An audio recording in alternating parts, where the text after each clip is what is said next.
Hello, my friends. Look, it's a car shot. Isn't that cool? Welcome to part 2 of the season finale of Ink Spills. If you missed part 1, I am currently working on polishing up my villain origin story novella prequel, Heart Splatters. In part 1, I read through Snow Roses. I read through my manuscript. I got some beta feedback, and I was able to go to the library downtown to do research. And then I just took a break to go to Comic-Con and have a good time. But I feel very inspired, very excited to really dig into the meat of the editing for this next draft. But I am going to make sure I go at a comfortable pace because when I published Nightbriars, I set a deadline for myself way too early. Basically, I would roll out of bed, go to work. After I got off work, I'd go to a coffee shop or a cafe, eat like some avocado toast for dinner, and just stay out coffee shop hopping to whatever was open until like midnight or 1 a.m. sometimes. And I got it done in time, but I am never doing that again. I'm going to go at a soft, comfortable, gentle pace and stay focused, but consistent and comfortable. I've got a bag full of my laptop and a bunch of snacks, so I'm heading out to the library and we're going to see what we can get done. I'm here at the library and I just listened to the song 1 from my manuscript playlist. For my playlist, I have one song for each chapter. And I only choose songs that could literally be used in a musical version of the book. Like if there's a line in it that's like says a specific name or says something that's not all the way relevant, even though most of the mood is, I don't use it. So for this prologue and first chapter that I'm gonna jump in and work on, I really want to work on having Lucille feel human and empathetic, even though she's going to be doing things that are not good. I know I've spent a lot of time emphasizing that she's a villain and she makes wrong choices. And I think I need to let go of trying to be like, no, no, no, she's a villain. No, no, no, she's a villain. No, no, no, she's a villain. And actually, like, build on the empathy. And I have had feedback that she is still empathetic, at least in the beginning. But I think it's a disservice to the character and to my purpose in writing this story from the villain's perspective to not, understand why she thinks the way she thinks about things. She's not a cartoon villain. She's a human being who wants human things. And in the culture she's grown up in the world she lives in, this is what feels like the easiest way to survive, more or less. All right, I'm gonna jump into the library and get some stuff done.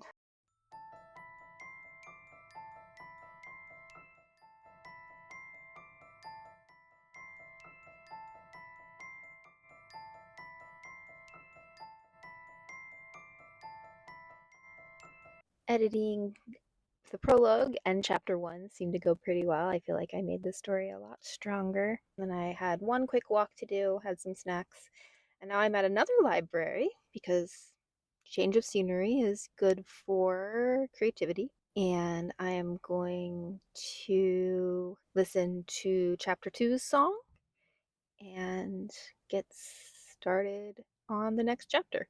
It only took me 3 hours to edit chapter 1 and the prologue. I'm hoping I can get chapter 2 done in 2 hours, but I need to let it take as long as it takes. And if that means I need to stop in the middle of the chapter when I have to be somewhere later, then that's what I'll do because it needs to take as long as it needs to take.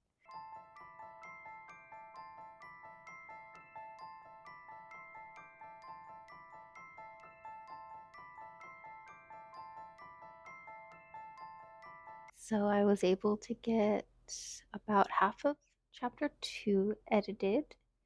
I like how it's shaping out. I am enjoying seeing Lucille's motivations become a little clearer. So I spent about an hour and a half at the second library, and I came home, made myself a quick veggie burger, did some dishes, treated myself to a little bit of reading. Now I'm going to head out to one last walk, do a yoga class, and I'll check in with you again tomorrow.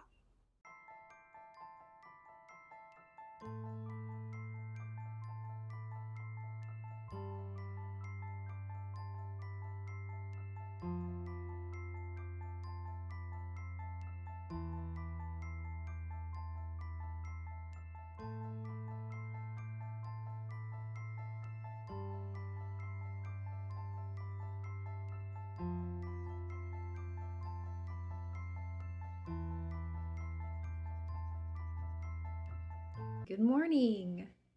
I am excited for another day of writing. I got my bag packed up full of snacks and my laptop, had a quick cup of iced coffee, took a puppa out. Now I'm going to head out for some walks, some writing, and tonight I'm going to have a writer's meeting and get to see all my writing friends, and we're going to talk about writing and maybe help each other with our projects, encourage each other a little bit.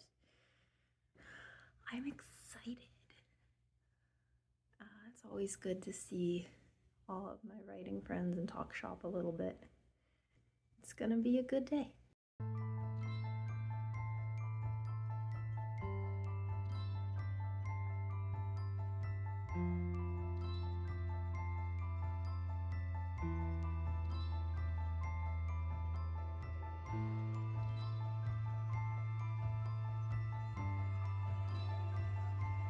And so the writing is still going strong. I got in another hour or so, started some new scenes. These next couple chapters might take a lot longer to edit because that's where I'm starting to add like the new stuff based on my feedback.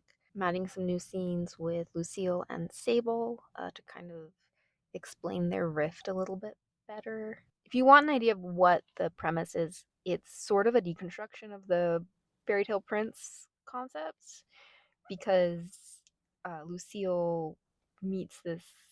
He's not a prince, he's a lord, but he's a wealthy, handsome man who sweeps her out of the laundry room where she works as a servant into his manor and makes her his mistress, and she thinks that all her problems are solved. But they are not. They are just beginning.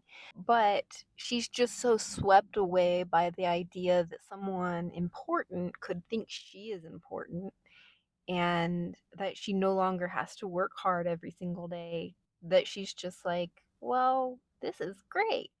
And she's going to do anything for him. After I did some writing at the library, there was a gallery opening up at the roof.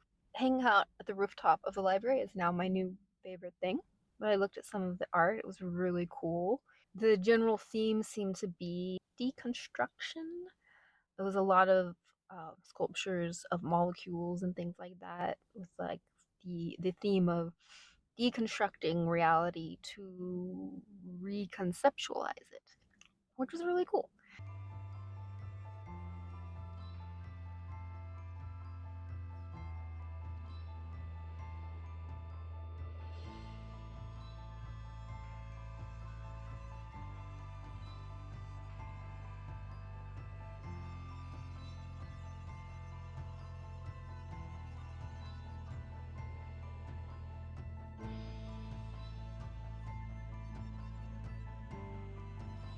It's been a day. It's been a good day. One more library, then I had a last walk of the day. And then I met friends for community working, writing, co working, and some dinner. It was really nice. It was nice to see them. It was nice to hear about their project and just talk shop a little bit, encourage each other a little bit. We all got a little bit more writing done. I like how the chapter's turning out, but it's having to get reconstructed a lot. A lot of the narrative summary is being turned into scenes. I'm just having to rethink the order of some things, figure out how it's the most dramatic, slower going here. It probably will be from this point on. The first two chapters were the smoothest as they were. So now I'm gonna head home and I'll talk to you again in the morning. Good morning. Today I don't have any walks, so I'm gonna go to the coffee shop since it's Sunday and libraries are closed. Get a little coffee, get a little treat for myself, and tuck in to do some more writing.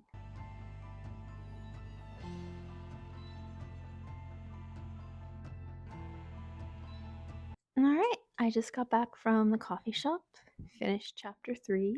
I feel really proud of my work. I did a lot, I changed a lot, restructured it some, added some extra beats. The end of chapter 3 is really kind of a turning point for Lucille. She gets a major perspective change, and up until now, her questionable choices have really been more foolish and harmful to herself. It's only towards the middle of chapter 3 that she starts making definitely not evil yet, but careless choices where she's so wrapped up in her own world and her own problems that she's missing opportunities to help other people. So I'm going to take a break for the rest of the day, enjoy dinner and a movie, and I'll check back in with you tomorrow. Just kind of an aside thought that I wanted to share with you real quick. Last night I was doing some journaling for Lunasa since we're into August now. Lunasa or Lammas is the first harvest festival. I was really sad when my actual plants all died over the summer because I wasn't watering them enough. I thought once a week would be enough. I learned recently that in the summer heat, in even like the Midwest, plants in pots need to be watered as much as twice a day. I'm in California. I should have definitely been watering them at least once a day, if not twice a day, not once a week. So that's why they died. But at least now I know. And next time I can do better. But even though my literal plants died, I do feel a feeling of harvest in some of the other projects and things that I was working on. I'm starting to see some of the work I've been doing pay off and come into fruition, especially in the realm of like my mental health, because I've been doing so much work in journaling and rethinking how I structure my days and how I approach the world in general to really kind of get a handle on my mental health. And I'm not saying that I'll never have bad days again, because that is absolutely not the case. I'm not even saying that I haven't had any bad days recently, but I do feel a different level of elasticity in being able to handle those bad days and in understanding what's going on and knowing what to do to cope and to not be put out of commission, I suppose, when I'm experiencing that deep level anxiety. And I'm really proud of that. Yeah, really, really seeing and knowing that that was from my hard work and that it's paying off is sort of awesome. And there are some other projects and aspects of my life that I've really just been working slowly, consistently on, and I'm seeing them come into fruition. And so I'm excited. It's only the first harvest, so I'm excited. Um, what the rest of the fall is going to be like, and all the other fruits of my labor that I'll be able to harvest as we move on towards the winter. And next summer, I will water my plants more than once a week. Another day, another library. I'm going to listen to the song for chapter 4 and then head out and see if I can, how much writing I can get before I have to do walks.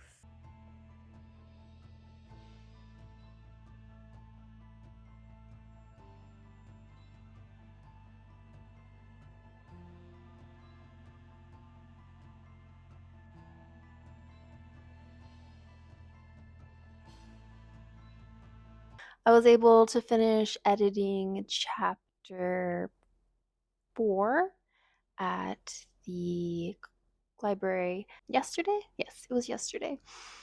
It was a lot smoother than chapter 3, so I was able to get through it in about 2 hours, which was awesome. Today I had a heavy walk day and I'm gonna work on editing some of my videos. I'm really backed up on that. And so I'll continue with writing tomorrow and I'll check in with you then. Okity okity. I'm heading out to another library. I'm taking the time to kind of slow down now. I know I was in a little bit of a write-a-thon mode for a minute there, and I got a lot done. But now I'm kind of letting it even out and just get what I have time for instead of making extra time. Because we're not getting burnt out. Not this time.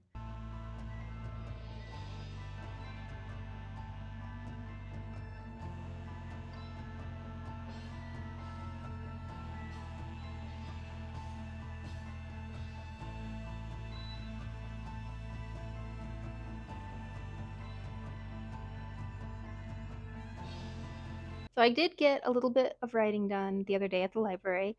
I only did a couple pages, even though I was working for an hour, 2 hours, just because I think that that particular scene needed to be reworked a lot.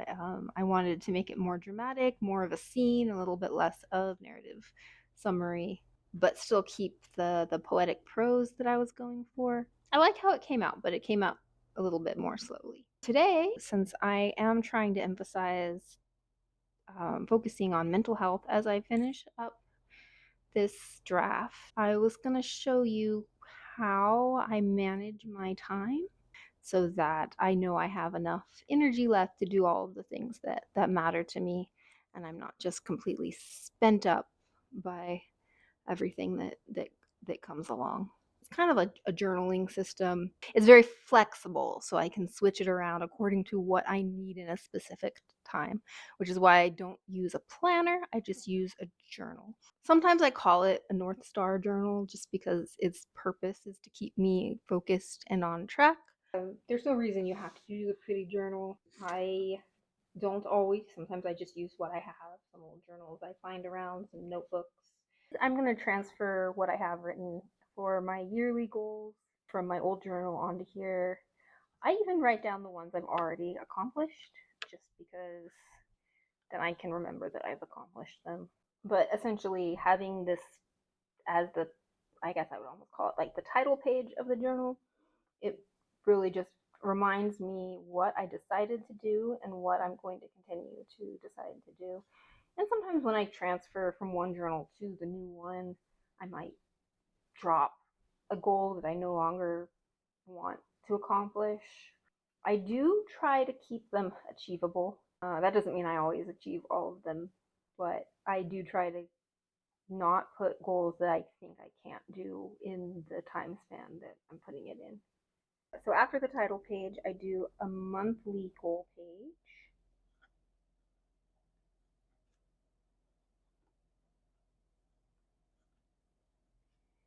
And I only give myself as many tasks as fit on the page. And that's so that I don't try to do more than I can. Usually there's no more than 20 goals that I'll have on my list. Every time I'm planning my specific week, I'll come back to my August goals or my month goals and just be like, all right, what's on here that I can accomplish this week? And try to do 3 or 4 a week. None of the goals are things on this particular task list or anything that's going to take longer than 2 hours. So if I want to put in 15 hours of writing in a month, essentially it'll just take up 5 different numbers because I only have so much time. And the numbers are very much representative of the amount of time that I have to do these goals. And this is the part that's really hard because I can't include everything I want to include. I always want to do so much, but having a page with a set number of tasks I'm allowed to put down for my goals forces me to pace myself. It's hard because I want to do everything. The thing about pacing yourself is that it allows you to prioritize what actually matters to you as opposed to taking care of things as they come up and then not having time left over for the things that matter more to you. Yeah, it's like budgeting essentially, but you have to be realistic about how much time you have so that you can make the decision. Do I want to make plans to go out, or do I want to stay home and write? Neither decision is wrong, but making that decision with the awareness that you can only do one or the other can help you be closer to what you want. So after the month title page is when I start putting it out like a planner. So let's see, what's August? We're already partially into August, so we're actually going to start on Sunday, August 10th. So it can be tedious having to do it in a journal instead of having a planner already written out for you. But because my system will change slightly week to week according to what my needs are, I really like to have the open journal so that I can put whatever I want and whatever I need in it. After that, I do put specific times. Again, like having the space written out, like the actual times written out, can help me see if the day is getting too full. And I do put in things like relaxation, obviously my yoga schedule. I try and schedule in like chores and when I'm going to be hanging out with my pup and all sorts of things so that that doesn't get scheduled over. Then on the other page, it's essentially like a little bit of mood journaling. And like it's not things that take a long time to fill out. Like it takes 5 minutes to fill it out in the morning. You know, I open my schedule book, I look and see what I have going on for the day, and then I come over here and fill it out. So we'll start with some glimmers. I prefer the word glimmer to gratitude just because I feel like there's a little bit less of a, I don't know, a guilt. When you're going through a rough time, having a gratitude feels like you should be grateful and like you're not allowed to feel negatively. Having a glimmer, which, you know, is just a little positive moment, positive thing in your life, it doesn't tell you you're not allowed to feel bad if that's how you feel. It's just like, well, I feel bad, but also there's this nice thing. As opposed to, I'm not supposed to feel bad, I should feel grateful. And so then I'll put in like some either reminders.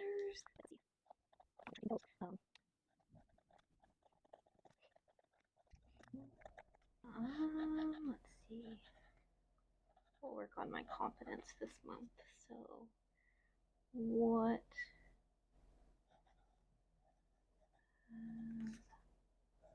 have I done?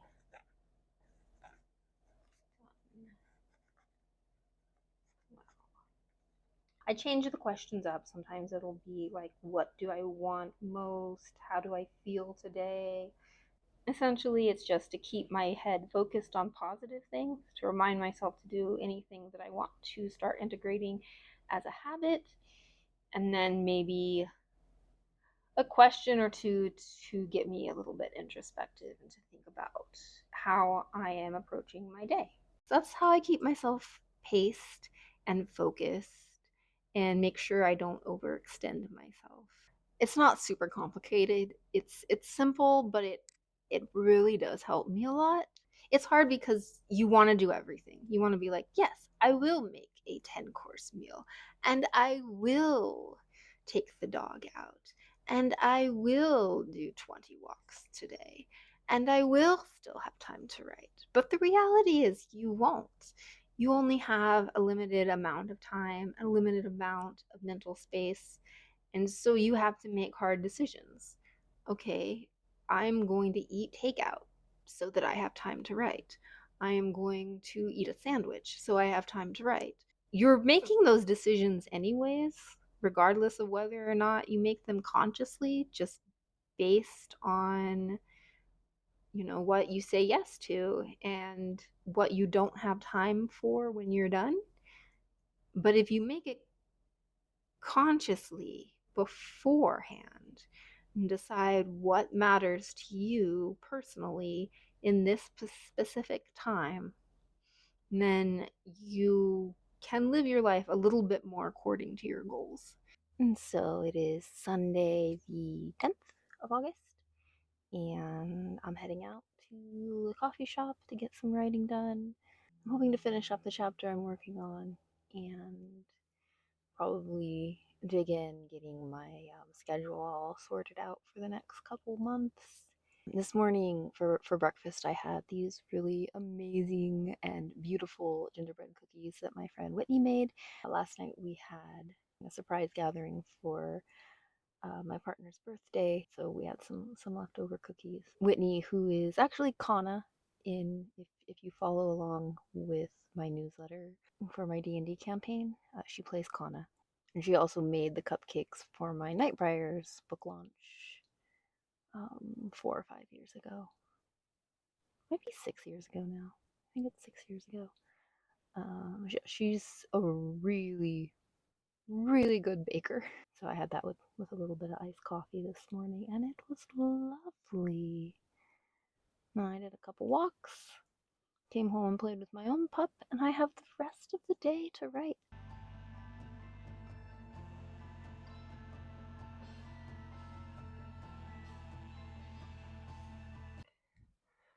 Well, that didn't go exactly according to plan. I spent most of the time doing scheduling, and now I'm hungry, so I'm gonna head home instead of getting some writing done.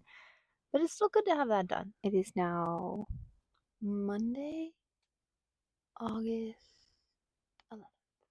I did not get any writing done yesterday.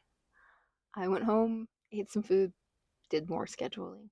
But I do have scheduling done as a template all the way until the end of the year. I laid it out like a semester. Just these are the times I do the things that I need to get done as like a routine. So I didn't get the writing done I wanted to yesterday, but I did. It was still a productive day and still beneficial to writing as a whole. I'm back at a cafe, and I'm gonna go in and try and get the writing I didn't get done yesterday done today, since I only had a couple of walks this morning. And I'm gonna work on chapter. It's the second to last chapter, so I'm gonna work on that.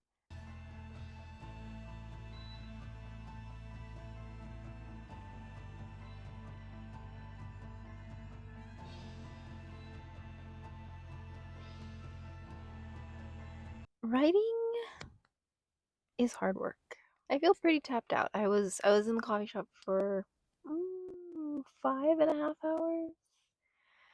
I had a lovely sandwich. Sorry, I'm a little tapped out, so bear with me here as I try and get my thoughts together. Yeah, usually 4 hours is I guess it's the sweet spot. Any more than that, I start getting kind of like those muscles just get tired and don't want to keep working. I gave myself 6 hours because that's how long I had between my last walk and yoga. I think I pushed through to 5 hours. That last hour, maybe I think I'm gonna go over those pages again just because I know the quality of work kind of starts sloping right after the 4 hour mark. So I'll go over those last couple pages that I edited next time I sit down to write, just to make sure that they're what I want them to be. Definitely, I felt mental fatigue by the time I was done, and I had to stop for the 6 hours just to let myself have a rest, and also to make sure that I was going to edit those pages with a fresher mind. This is a depressing book. You should read it when it comes out if you like Gothic villain origin stories, but you know your mental state and whether or not you're okay with a depressing book. Sometimes a depressing book is what you need. I do like what I did, what I changed. I feel the story coming along a little stronger, and unfortunately, this is where she starts kind of hardening over, glazing over, and just being like, I am here to survive, and that's it. I only have 1.5 chapters left to edit. And even though it's a dark book, I do think it's coming out to be the way I want it to be. It's like heavy topics, heavy book, sad ending, dark, gory. It's saying some things that I want to say and exploring some interesting topics. I am proud of the work I've done on this book. I'm gonna stop rambling now. I've got a yoga class to get to, and I'll check in again with you soon. I'm hoping I can finish out this round of edits in the next section. Fingers crossed, knock on wood. Okay, I am back at the library, and I'm gonna go in and see how much writing I can do. I might be able to finish up this draft, or I might just finish the chapter I'm working on. So, something that I want to work on with this next chapter and a half is that I think subconsciously I was trying to write two different stories at once. First is the villain origin story, that is the story it's supposed to be. And that is the story of a woman trying to survive in a very, very misogynistic society. And instead of fighting back against the misogyny, she kind of just embraces it and uses it to her advantage. And that's the ideas that Snow and I think really more specifically Rose reject in Snow Roses. There are two women who are older than her telling her how to live her life in Snow Roses. One is Greta, who says, "Don't wear red, stay hidden, stay out of the way, you don't want trouble." And there is Lucille, who is saying, "Beauty is your only power, you gotta use it, you gotta wield it. At the end of the day, that's all the world sees you as." And she rejects both of them and lives her life a completely different way. But out of compassion to people who do have that mindset, I really just wanted to rewind and explore why Lucille would think that way. And I actually want to explore Greta's story in another prequel in the future. But that's the story that this is. This is the story I want to tell. But I think there was this other female rage story that kept sneaking up. Lucille is a frustrating character, but that doesn't mean I hate her. So, as I'm writing everything that's happening to her, what I want for her to do is wake up, realize that she is perpetuating the things that are hurting her, and break free from it. And so I think there has been this underlying cadence beneath the story of, just a girl who thought that the prince was going to save her, realized he wasn't, and then found her power outside of him. And that's a good story. It doesn't make sense as a prequel to Snow Roses. And so I've been having to suss out all those little lines that kind of show her having an awareness of what's going on, which is really my own commentary and my own thoughts inserting themselves into her mind because she doesn't think like me. And I keep trying to insert some of my own thoughts into her head and like bits of awareness that she doesn't have. And I think I can trust my readers to understand what is happening without having to say it. So that's what I've been working on a lot in the last chapter and moving forward into the next chapter and a half. I'm close to the end though. I'm really close.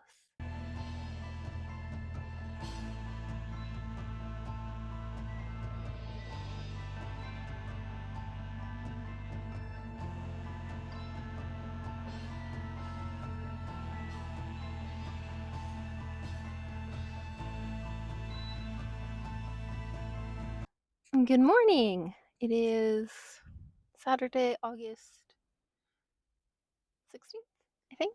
I'm going to hang out at a coffee shop between walks. And I think, fingers crossed, I think I can finish this draft of Heart Splatters. I'm pretty excited because it is like perfect coffee shop weather. It's a little overcast, which is nice because it's been so hot. So I'm going to listen to the song for the last chapter and then I'm going to get to it. This is the chapter where she enters full throttle villain mode and there is no going back. Exciting. Wicked.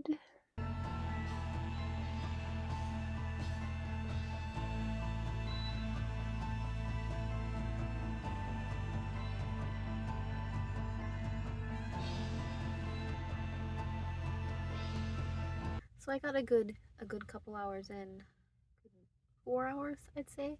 The biggest challenge for this piece is exactly why I chose to write it, and that's that up to a point, Lucille is right. I think Snow White is a really complicated story, and there's a lot to explore there about different generations of women and them having different thoughts on the way things should be. Also, the false idea that there can only be one woman in power and that women must fight each other in order to maintain their power. Obviously there's some themes of like pretty privilege and what that means.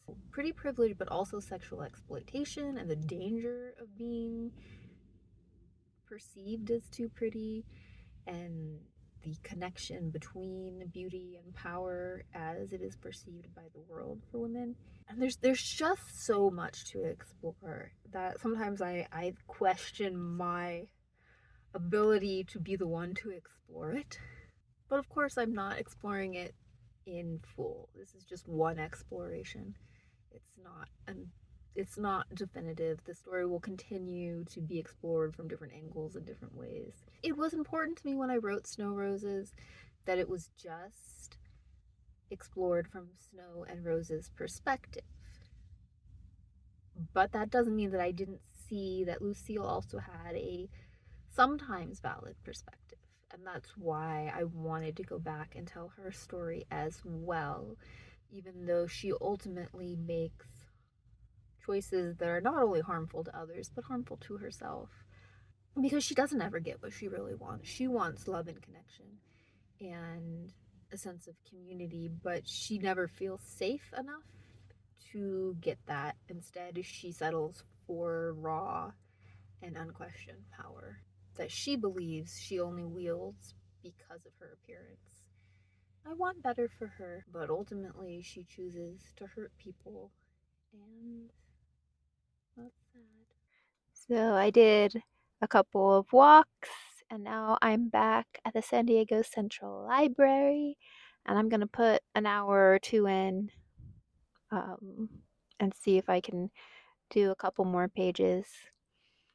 I don't think I'll finish it today, but I'm pretty sure I'll be able to finish it tomorrow morning.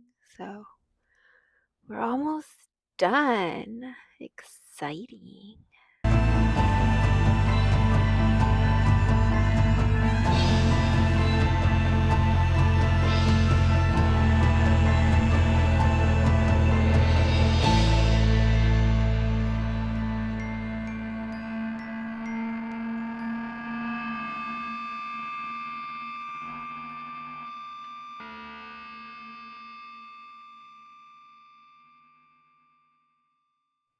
Good morning. It is now August 18th.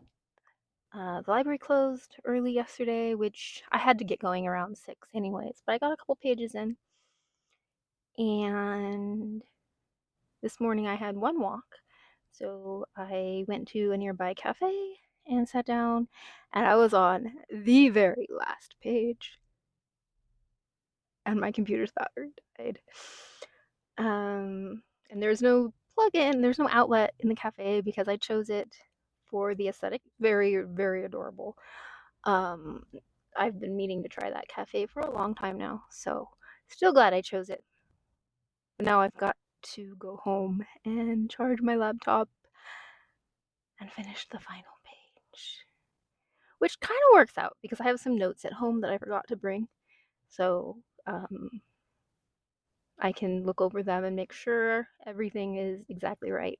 When I'm done, I will take a break. I have the rest of the day off, so I think I'm going to cozy up with a book And we'll just end this vlog here. Thank you for joining me for the adventure. And there will be a villain origin story coming to you soon. Thank you so much for watching. Please consider subscribing to Ink Spills if you enjoy fairy tales, gothic literature, poetry, book recommendations, or writing.